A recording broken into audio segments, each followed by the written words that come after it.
Hey listeners, thanks for dropping in. I'm Christy. And I'm Melissa, and this is Buried Motives, where we dig deep into the details of some of the most gruesome Dirtbag murderers.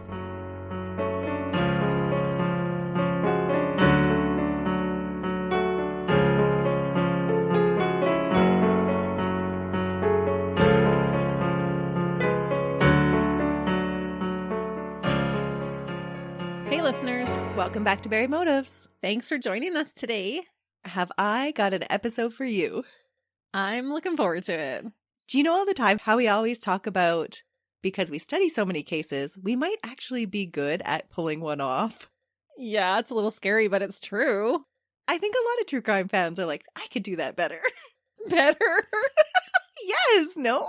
Do you mean like in the cover-up and the whole execution of it? Yeah. It's true. As researchers, we know how to make a body sink and not float, and what's the best way to bury them without being detected. All of those things. Right. And do you think that police sometimes get that same feeling? That they could do it better? Yes. Like a Dexter thing? Uh-huh. Oh, probably. I think it would just be a natural evolution of their job. Maybe not so much that, oh, I could do it better, but like, you are so stupid. You're such a dumb dirtbag. Yeah, that's what I mean. Yeah. Let's go with that, Melissa. You don't want incriminating evidence recorded against you one day. That's right. But you would think, why did they just not do this instead? Oh, for sure. Right? Sometimes we look at a case and it's pretty blatantly obvious what they should have done if they weren't wanting to get caught. I was having similar thoughts about all of that while I researched this case. So the dirtbag's dumb actions help them get caught? No, Oh, what? So then why are they dumb actions? they're not dumb actions. Oh, okay, you have me really intrigued. Well, I'm going to start with a missing person. Okay.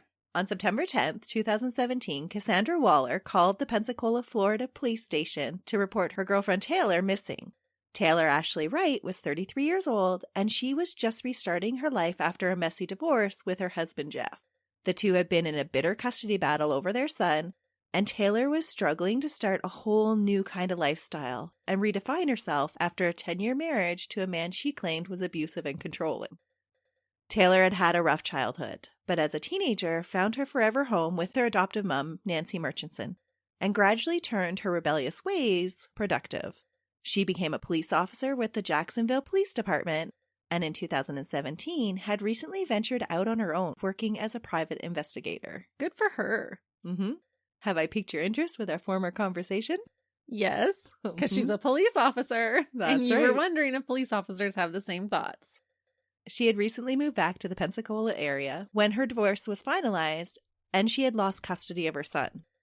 Initially, police were not too concerned about Taylor's disappearance as they listened to Cassandra's story. Taylor had left on the morning of Friday, September 8th to run some errands. The plan was to pick up some money out of a safety deposit box at the bank with her friend Ashley and then finish moving some of her belongings. That morning, when she left, Taylor had been stressed over the custody battle and the upcoming court hearing that she had to attend. Shortly before noon, she had stopped texting Cassandra, and then later that night, she had missed the couple's dinner plans. Cassandra told police that she had contacted Taylor's friend Ashley on 2 different occasions on the 8th, trying to get a hold of Taylor, after she had stopped answering text at 11:20. The first time, Ashley confirmed that Taylor was upset. The two had gone horseback riding, and Taylor wasn't near enough to come to the phone. Later, Ashley would say that when they returned to her house, Taylor, still upset, had called an Uber and left without saying where she was going specifically, just that she was going to go get a beer. When Cassandra finally received a text message from Taylor around 8 p.m. that night, it simply said, quote, "I'll call you later. I'm not angry with you. I should have called. But I just need to think. I'm trying to get my life organized and on track." To the police, the story didn't sound that suspicious. Cassandra's story and the text message that Taylor had sent seemed like Taylor had just taken off on her own. Some even surmised that perhaps Taylor, who was upset over losing custody of her son, was actually preparing to kidnap the boy and flee.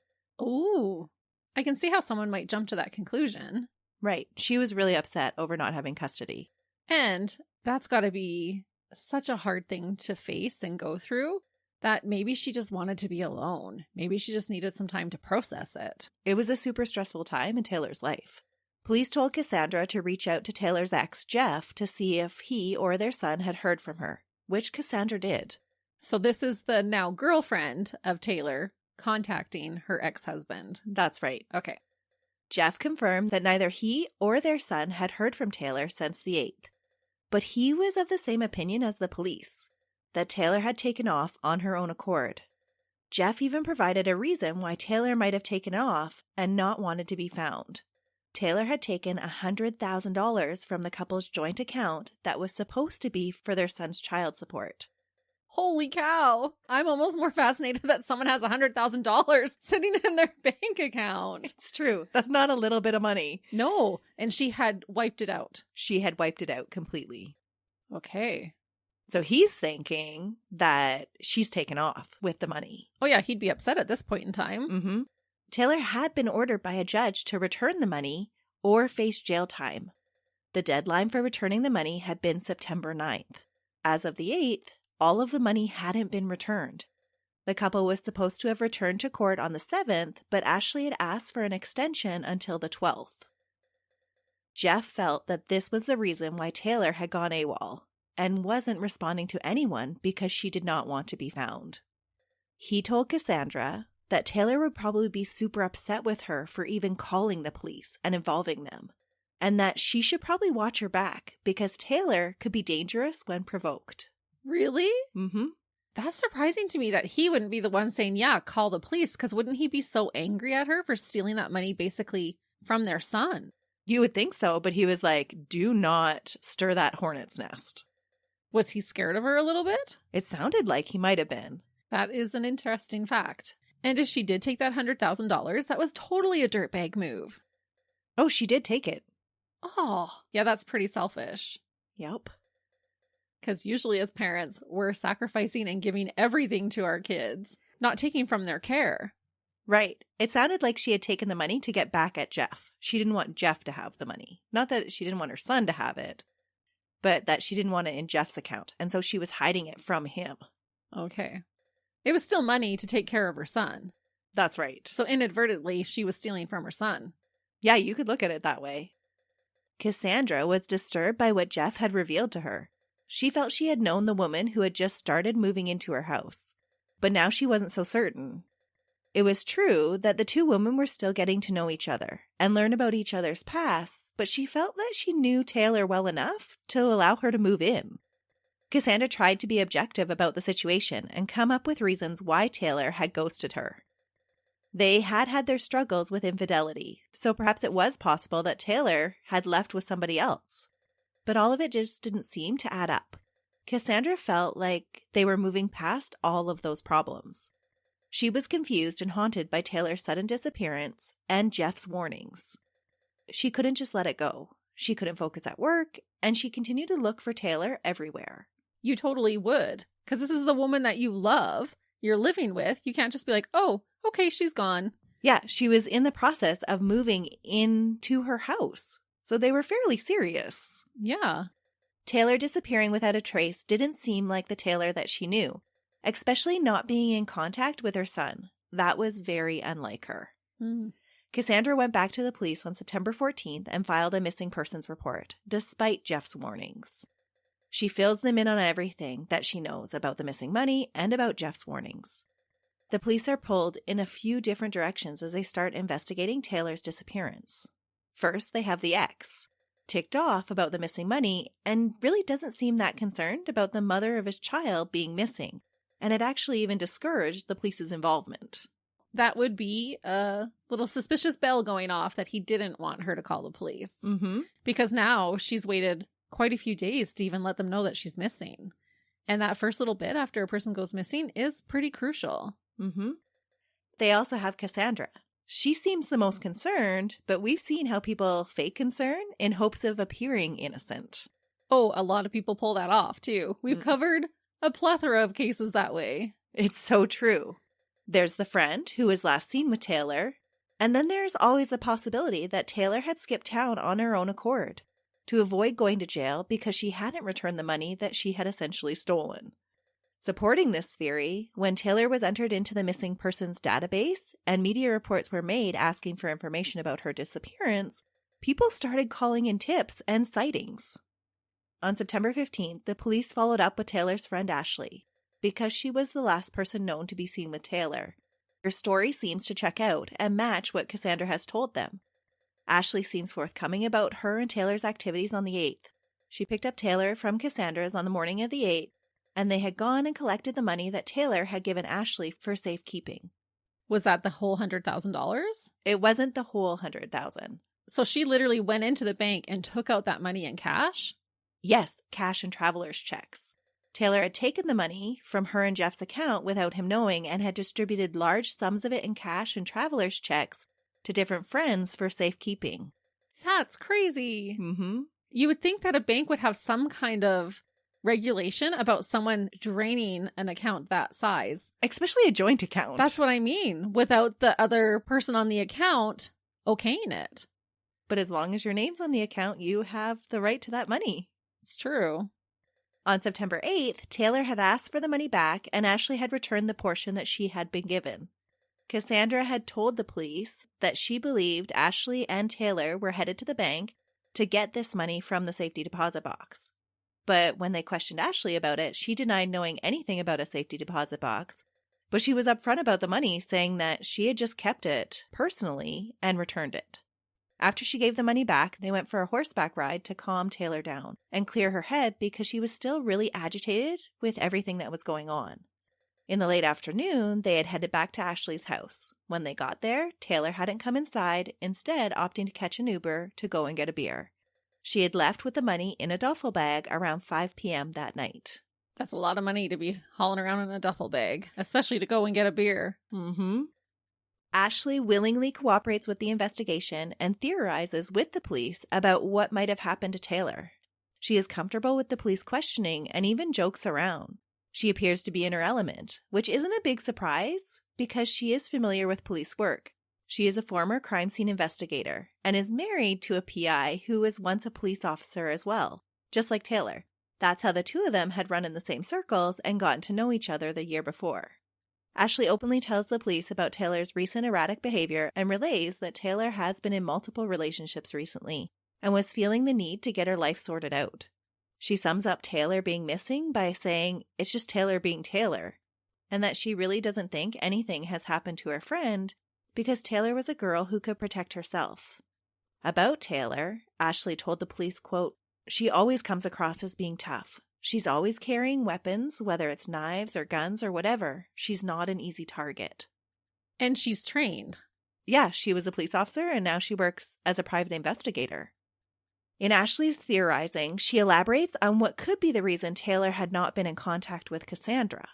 The two had been fighting because Cassandra had been seeing another woman. Oh. The two women were trying to patch things up with Taylor moving into Cassandra's place, but Ashley tells police even that wasn't going as smoothly as Cassandra let on. Yeah, when you're having those kind of problems in a relationship, taking an extra step forward is maybe not going to solve it. No. You might have to patch the things previous to that before leaping forward. Right, you need a solid foundation. Right. But it sounds like they were maybe grasping at straws to try and fix this. It does sound like that. Cassandra wasn't too happy about the amount of Taylor's stuff that she was moving into her house. And on the 11th had demanded that Ashley come and clear some of it out because she was ticked off that Taylor still hadn't returned. Cassandra isn't necessarily this loving, super worried person. No, she first cheated on her, wants her to move in with her, is upset that she's bringing so much stuff when she's moving in. And now that they can't find her, she's just frustrated. Mm-hmm. And she wants all of her stuff gone. She's like, okay, you took off, telling your friends, come and get all of her stuff. Which would be understandable if this person did ghost you. Right. You would want it gone. Mm-hmm. So I guess we can't judge too harshly. No. And if you're being told by the person's ex that, you need to watch out for her, maybe you are a little bit leery of maybe she is a danger. Right. And if you're already stepping out on her, maybe you really are ready for the relationship to end. Mm-hmm. Cassandra had also recently discovered that Taylor had been using cocaine and had confronted her about it, and Taylor's lying. So the relationship was not going as smoothly as what Cassandra was telling police.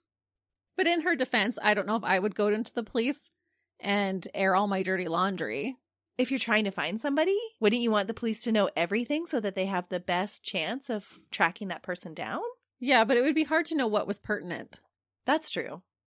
Police reached out to Jeff. It was natural for him to become a suspect, and police say he was their initial focus for the investigation.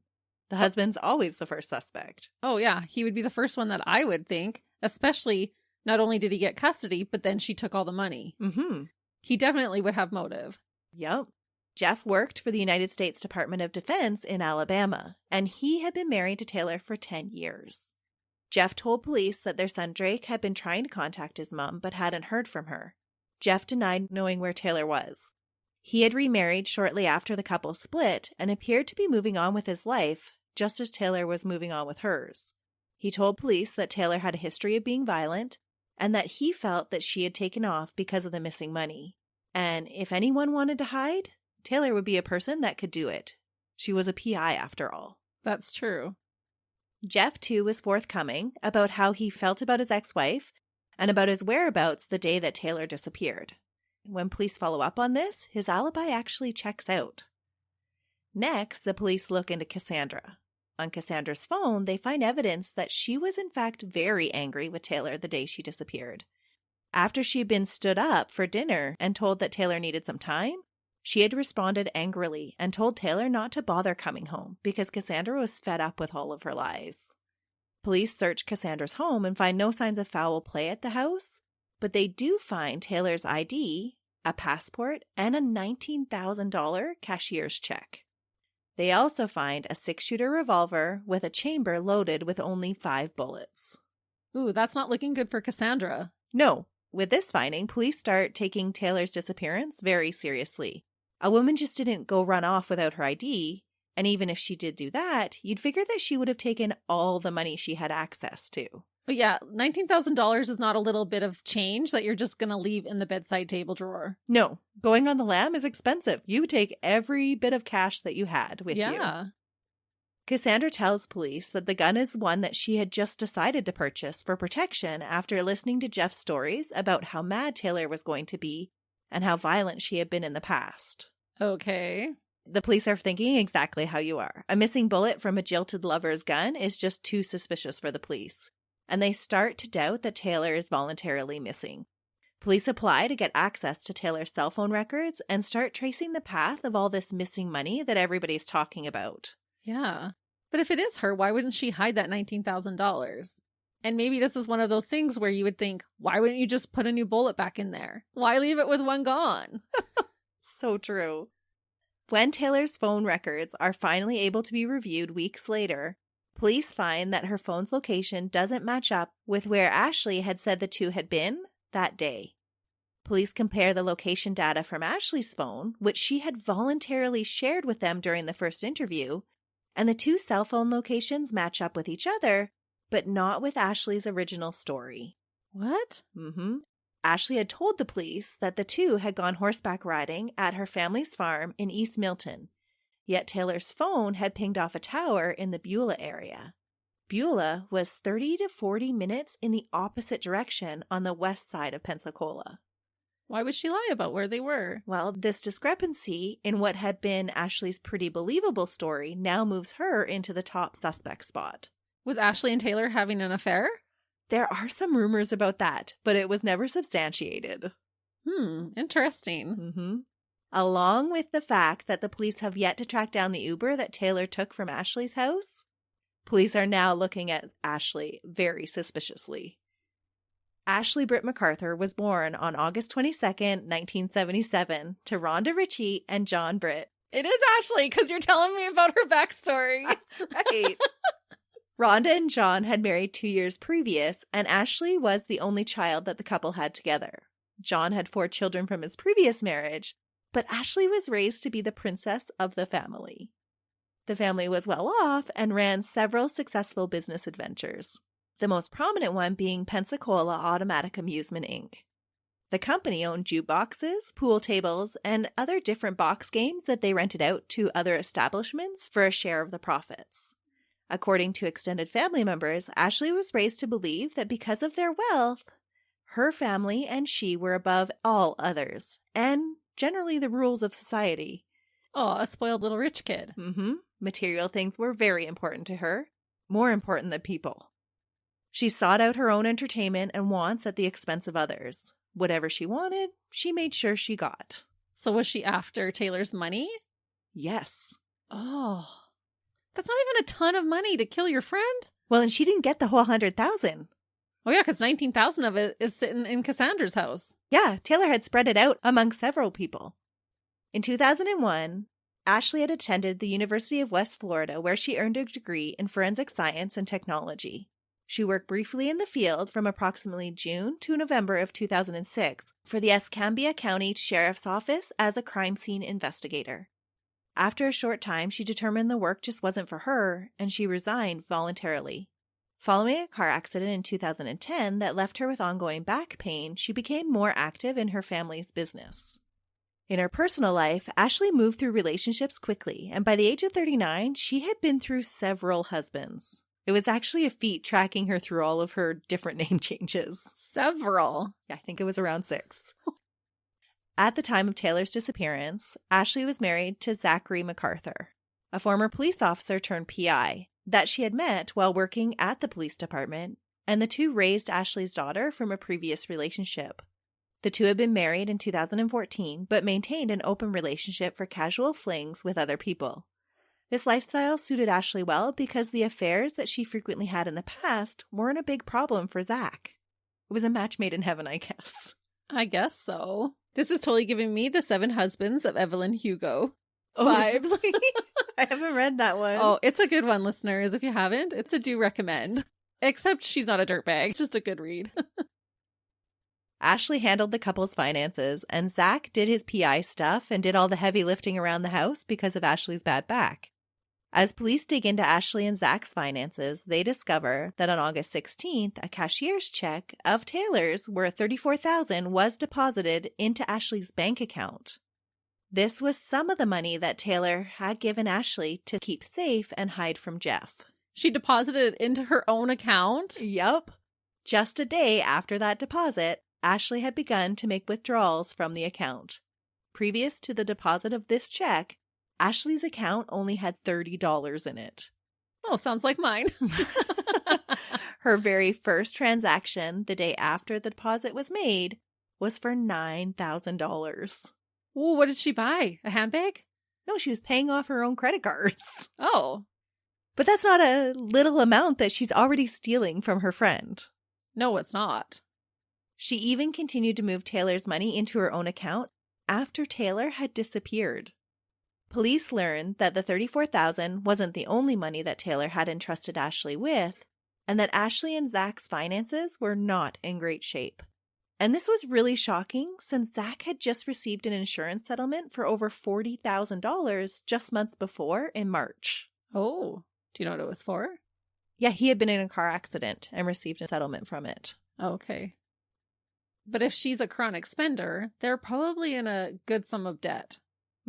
She had just blown through all of this money. As police dug into the finances, they uncovered transaction after transaction that revealed that Ashley had been very shady with her money dealings.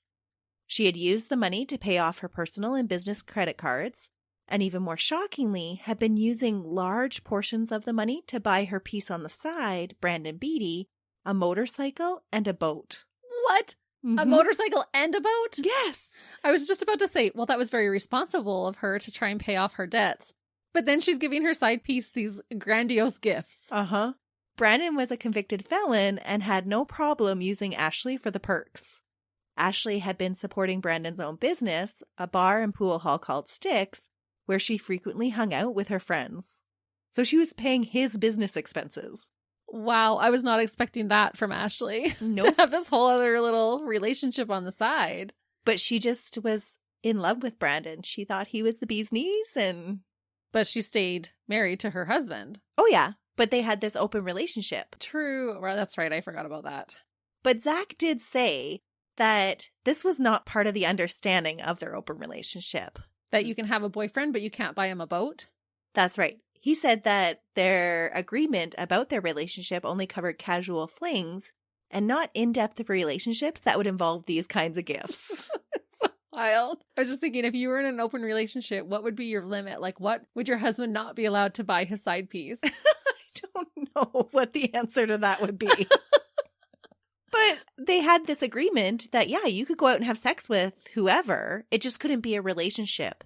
And Zach felt like, wait a minute, if you're buying him these great big huge things, if you're supporting his business, this is not a casual fling. No, that is definitely a relationship. Mm-hmm. So he felt betrayed. Yeah. By 2017, Ashley's spending had gotten so far out of control that she had actually started stealing from customers and her family's business and had blown through all of her husband's insurance settlement. Ooh. And this was all so she could just flaunt how much money she had.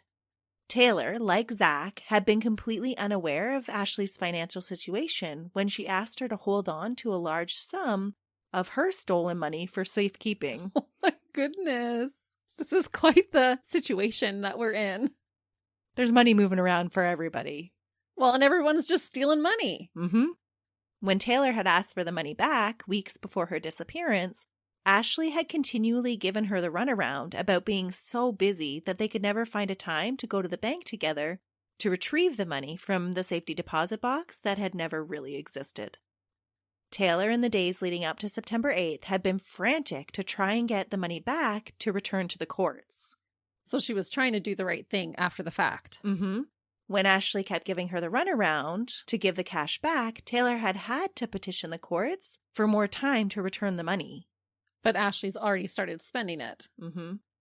But I can't help but think she must have been so relieved that morning on the 8th when Ashley finally agreed to pick her up and go collect the money at the bank. Right. So Taylor did the wrong thing by stealing the money, but she was wanting to do the right thing now, make amends, return it, and try to restore some of these bridges that she's burned. Yeah, and she couldn't because Ashley had already spent the money. Oh, no. Police secured warrants to search 3 of Ashley's family's farms around the Pensacola area on October 19th simultaneously. The same morning, they asked Ashley to voluntarily come back in for questioning, which she agreed to do. Once she was in the interrogation room, the searches were executed. I'm actually shocked that she just didn't ask her family for the money. They have this huge, successful business. Why did she need to steal it? We're going to still dig deep into some of her transactions with her family's business. Okay, because she was stealing from them, you had said. Yeah, she was stealing from them as well. So maybe she felt like she couldn't take more from them because she was already taking so much from them. Wow. During the second interrogation, Ashley's demeanor is much different than her first interview. As police let her know, they have found some discrepancies in her story, and they have some questions about why her phone and Taylor's phone showed up at a different location than where she had originally said they were. So police just lay it all out on the line. Ashley's phone records never showed her in the area of her family's property in East Milton. Instead, her phone showed her in the area of Beulah on September 8th from 11:52 a.m. until 1:44 p.m., and then again at 2:40 to 3:33. This was in the same area where Ashley's family owned another property, a property that she hadn't talked about at all during the first interview. Oh, she conveniently left it out. Mm-hmm. While the search was being conducted at 2206 Britt Road, where the phones had pinged, Ashley lawyered up within an hour of the second interrogation starting. On October 19th, just a short time after Ashley was released from questioning, skeletonized remains were found in a shallow grave next to the Britt's family property line in a wooded area. Oh. The body was covered in cement and potting soil. And how long had this been since she'd been missing? She had went missing on September 8th, and it's now October 19th. Oh, and she was already decomposed that much. Mm-hmm. Dental records confirmed that the remains were Taylor's, but that seemed to be only a formality because investigators at the scene were fairly certain that it was her because they had found a distinct bullet necklace matted in the hair at the scene. And this was on the picture that they were using to find Taylor. Okay, so it was a necklace she wore often. Mm-hmm. Taylor had a single gunshot wound to the back of her head. A single entrance wound was clearly visible at the scene, and no exit wound would be identified. The trajectory of the bullet indicated that she had never seen her friend raise the gun to end her life.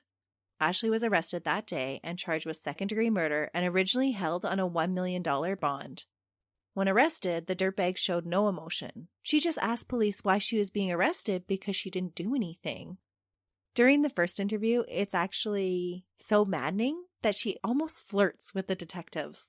Ooh, really? Because she's acting like one of them because she's been this former crime scene investigator and she's all buddy-buddy. She knows what they're talking about and they're joking around about this person that supposedly she cares about is missing. Ooh. Yeah. So she's trying to behave like, hey, we're on the same team. Yeah. And disarm them from thinking anything suspicious about her. Wow. The charges against Ashley would later be upgraded to first-degree murder and the bond would be revoked as police collected more witness statements. Shockingly, though, in February of 2018, despite the public and Taylor's family's outrage, Ashley was released on a bond of only $400,000 with the conditions that she live with her mother and agree to GPS monitoring until the trial. What? Mm-hmm. They went from $1 million to $400,000? Well, they went from $1 million to not being able to have any bond to now you just need $400,000. And have to be in your mom's care with the GPS monitor. Yeah. What the heck was happening with that? I think it was because their family was quite influential. Oh. Her mother vouched for her and said that she could stay at her home in Gulf Breeze and that she would continue to work for the family business despite now being brought up on fraud charges for stealing from the company's customers. Oh. Digging into Ashley's past had revealed even more financial woes and suspicions about her. All of Ashley's kept-up appearances were coming crashing down under the weight of her lies and crimes, and after enjoying another year of relative freedom, in January of 2019, Ashley's bond was yet again revoked. It was revoked this time because she was found guilty of racketeering and organized fraud and sentenced to 7 years in prison. Ooh. So this is all while she's awaiting her murder trial to begin. Ashley had stolen more than $13,000 over a 2-year period from customers by lying about the proceeds that were earned by the rented jukeboxes and pool tables. Oh. Instead of following the profit-sharing contracts, Ashley had been skimming money off the top and only splitting the proceeds from cash in the machines and not any from the app or the credit card earnings. Ashley had also been charged with arson during the same trial, but acquitted of that charge because there wasn't enough physical evidence that could link her to the fire that started at the company's business location. Suspiciously, a fire at the family's business on North Pace Boulevard had been purposely set on June 8, 2017, the same day that a meeting was scheduled to confront Ashley about the alleged fraud charges. Ashley allegedly had not activated the alarm when she had left the business at 10 p.m. on June 7th.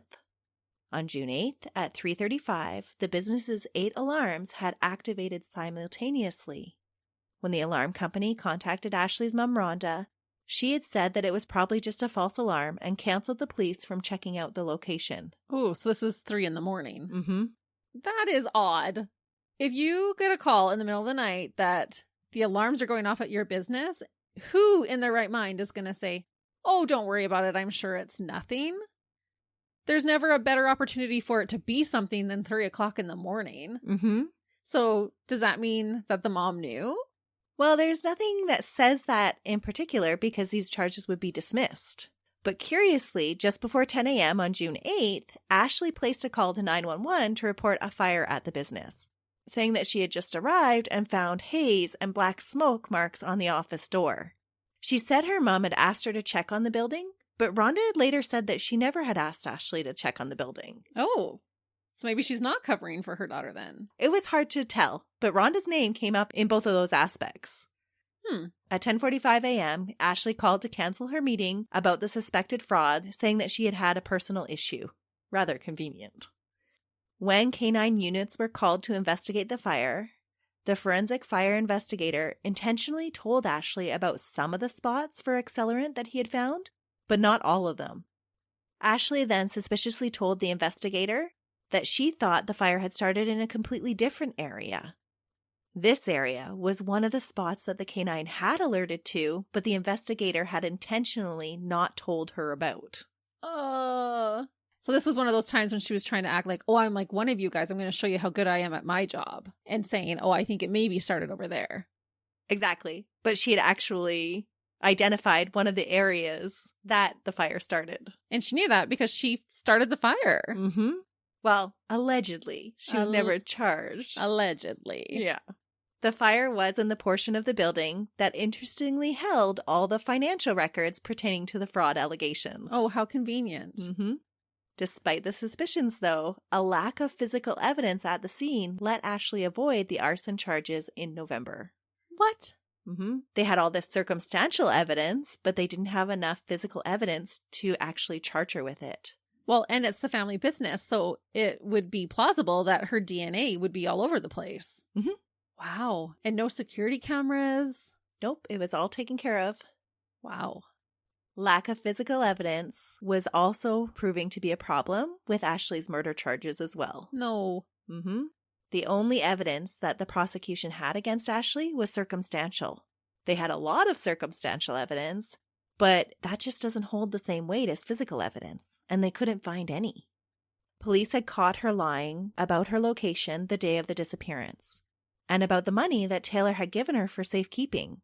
They could also prove, through Taylor's cell phone records, that Taylor's phone had been in the same location as Ashley's phone on September 9th when she attended a wedding in Alabama with her husband Zach, and no one had seen Taylor at this wedding. Was she in the trunk? No, they think that Ashley had just kept Taylor's phone with her. Sorry, that was really dumb of me. She had taken the phone with her so that she could continue texting people, making up this story about how Ashley had taken off. Right, that makes sense. Mm-hmm.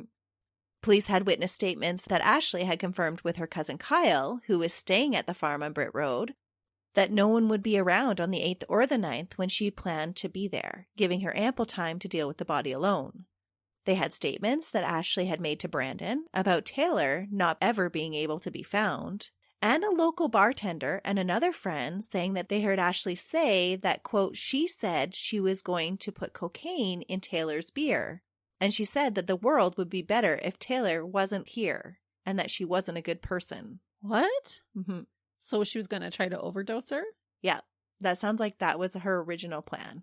Okay. There were also multiple reports of Ashley being a gun enthusiast and owning several guns that could match the type of bullet that was found. Police even had surveillance footage from September 9th at 1:07 p.m. of Taylor purchasing fast-setting concrete and potting soil from the Home Depot and getting one of the workers to help her load the bags into her vehicle. Oh my goodness, she really did not think she was going to get caught. No. Unfortunately, though, this was all circumstantial and hearsay. Police could find no physical evidence at the scene that linked Ashley there at all. They couldn't connect that it was the same type of soil or They didn't. concrete? No. Which I found surprising of why they wouldn't run those tests. I thought the exact same thing. They also said that the bullet and the body had been exposed to the elements for so long that it had erased all valuable evidence that they would have been able to collect, and it made it impossible to match the bullet to a specific gun. So they could tell the make and the model of the gun, but they weren't able to actually match it to a specific gun. There was no physical evidence anywhere to connect her to the crime, which, if you think about it, being a former crime scene investigator, isn't that shocking that she would be able to make sure any of the physical evidence that she was familiar with collecting wouldn't be there. Right. Or even knowing how to leave the body so that she would decompose fast and the elements would get to it. Right. But she wasn't as familiar with all of the other ways that people investigate the crime scene or track people's whereabouts. And so she didn't think of any of that evidence. Wow. She just focused on the crime scene, which makes sense since that's what she did for a living for a while. Right. In a bold move, the state's prosecution chose to go forward with the trial based solely on circumstantial evidence. It's pretty damning circumstantial evidence. It is. It all adds up. It really does. Even the fact that the body was found right next to one of their properties. Mm-hmm. During the trial, the defense repeatedly, though, pointed out the lack of hard evidence against Ashley and made sure to keep pointing out that Ashley and Zach were doing bathroom renos and landscaping at the time, explaining the reason why Ashley had purchased concrete and potting soil. The defense also brought up her bad back and the theory that Ashley would have been unable to carry a 50-pound bag of cement to a remote property line. They also kept trying to bring up Taylor's questionable behavior and mental stability. trying to slander her memory to prove that the jury couldn't be sure that Ashley was the only person to have motive to kill Taylor. Oh, I hate when they victim blame as a defense. Yeah, it's such a dirtbag thing to do. The prosecution's case showed Ashley's deception over and over again. She had lied to everyone. Brandon had thought she had had tons of money to be a sugar mama. Zach had believed that Ashley was taking care of their money and was just helping Taylor move when she borrowed his truck. And that when he had asked her to meet for lunch that day, he had believed that she was at work when she said she was just too busy. I honestly feel bad for the guy, but I have to question his instincts as a PI. Yeah, but it's hard when you're talking about the person that you love. We don't want to see the worst in the people that mean the most to us. It's true, but it took him a while to actually connect the dots. Yeah, because you would think it could go on the flip side where because he's a PI, he might be hyper-focused and paying attention. Mm-hmm. But he just seems so oblivious to the whole fact that she was even blowing through all of his money. He's like, oh, I didn't even pay attention to our bank accounts. Wow. I just had a bank card. Interesting. Mm-hmm. It was very interesting. Unfortunately, Cassandra had thought that Ashley was her friend. Ashley had even tried comforting her through Taylor's disappearance. Even her cousin Kyle had thought that Ashley was just being nice to include him in her plans because he was new to the area. Oh, man. Yeah. Little did any of them know, Ashley was just a dirtbag that was using all of them for her own purposes. The prosecution laid out the case that it was clear that Ashley's motive for murder had been money and her self-centered attitude. On day 4 of the trial, August 3rd, 2019, Ashley was found guilty of first-degree premeditated murder with a firearm of her friend Taylor Wright and sentenced to life in prison with mandatory 25 years to be served behind bars. Wow. It took the jury only 2 hours to reach a verdict. Considering that the evidence was circumstantial, the fact that the trial only lasted 4 days and they only deliberated for 2 hours, that's pretty remarkable. Mm-hmm. The judge on this case, I have to say, was very hardcore about her timelines. Right from the beginning of the trial, she set this crazy timeline and she kept everyone on schedule. It was intense to watch. She instructed witnesses to only answer brief statements and not ramble on or explain their answers. And then she had both sides give her specific time frames that they would need for their closing arguments, and then strictly held them to it. Wow, she was efficient. She was. She's like, we are not wasting these jurors' time, and that's how it only lasted 4 days. Wow. It was very interesting to watch. After the trial, Cassandra did say, quote, "We got the verdict we had been waiting for 2 years. We finally got the justice that Taylor deserved." On April 16, 2021, Ashley's first appeal of her verdict was rejected. The 43-year-old is currently serving her sentence at Lowell Correction Institution, also known as Lowell Annex. The Annex is a women's prison that has a capacity to house 1,500 inmates, just northwest of Orlando. And that is the case of betrayal that led the selfish, greedy dirtbag Ashley McArthur to murder her friend who had entrusted her with her money. Wow. What a spoiled dirtbag. Mm-hmm. Such a senseless murder. Just for nothing at all. Yeah. For what? Paying off some bills, buying a boat, getting a handbag? Yeah. Since the trial, there have been many that wondered if Ashley did have an accomplice burying Taylor's body.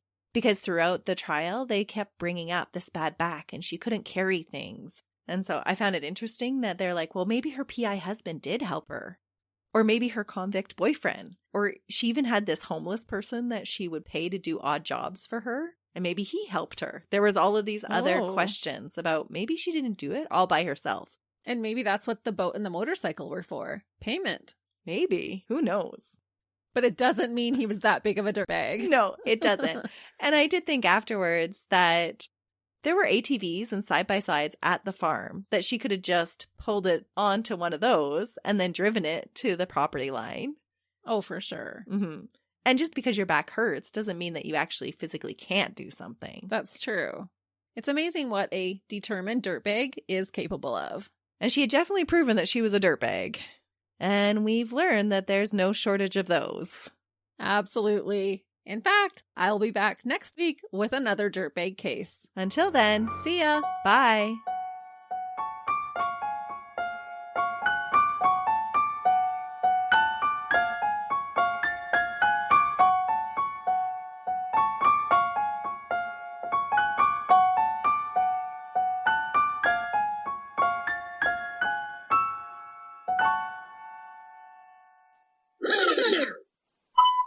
Testing, testing. What do I want to say for testing, Christy?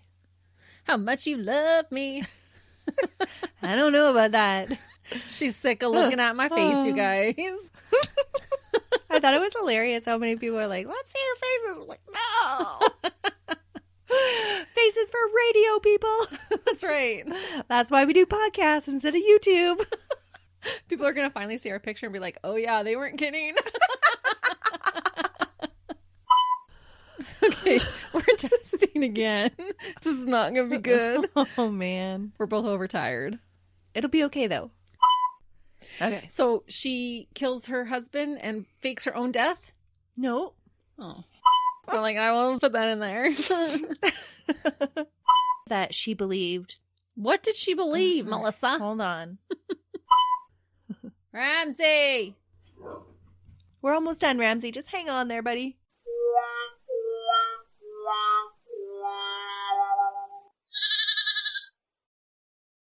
Another Sound Off Media Company podcast.